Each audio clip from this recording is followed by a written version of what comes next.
Hi, my name is Sylvia from sylviasalcedo.com, mind body wellness platform.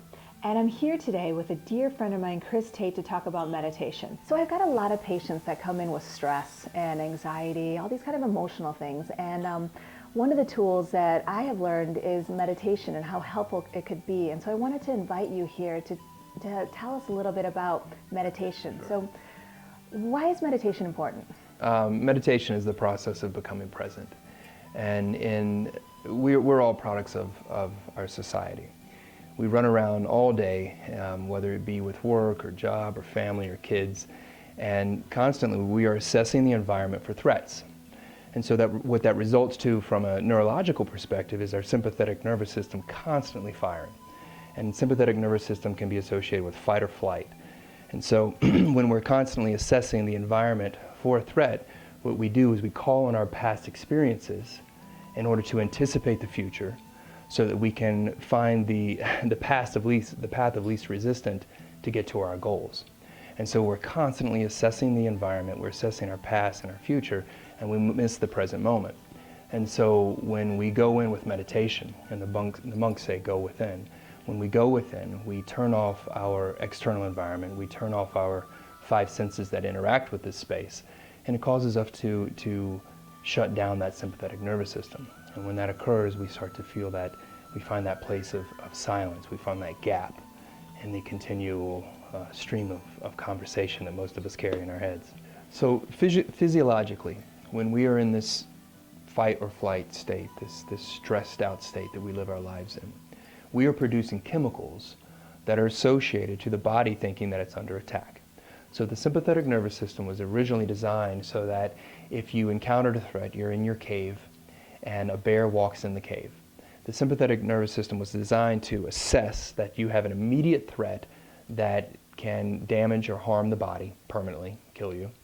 And the body begins to amp itself up and prepare itself for either encountering the bear to fight it, hiding, or fleeing. It's one of those three choices that it makes. But in our environments that we live in our everyday lives, we linger in that state.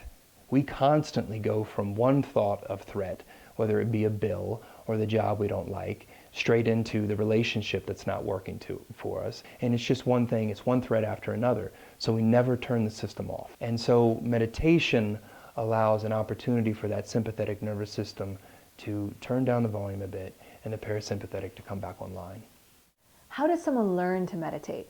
It used to be thought that you had to go and live on a mountaintop in a cave for 40 years and contemplate in order to experience the benefits of meditation, and that's not the case.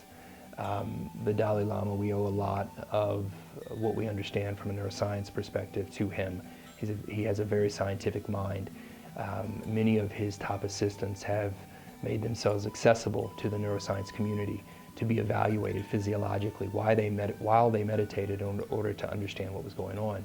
And from those studies, we've been able to extrapolate that out into models that are accessible to virtually anyone. You can sit for the first time and experience the benefits of being in silence, turning down that sympathetic nervous system, experiencing that connectedness, that oneness that has sounded very spiritual, very mystical in the past, now makes total sense from a neurological perspective. So I think that if you follow the processes that we guide in these workshops, you will experience the benefits. We simply tell people to feel inside their bodies, and so we give them targets. They just so happen to be these magical chakras, which are just the ganglia coming off of your spinal column. It's just your endocrine system. But we begin to focus their attention on spaces inside their bodies, and when they do that, as a result, the analytical mind turns down and they find that place of silence. So tell us again, where can people find you? Sure. So you can go to coachtate.com. All of my information is out there. I also have my events, my workshops posted in my events section. I have reference materials that you can go and see the authors and books that I particularly subscribe to. You can also find guided meditations and a daily meditation routine. Oh, that's awesome. Yeah. Thank you so much for coming tonight and spending this time with me, teaching me about meditation, teaching all of us about meditation, and I look forward to our event on March 13th. Come and join us. We're going to be at the Acupuncture Lounge, starting at 5:30 on March 13th. It's going to be this amazing meditation event. So if you've been wanting to meditate, you've heard about it, this is a great place to get started. So thank you. Thank you. And Look forward to it. Thank you.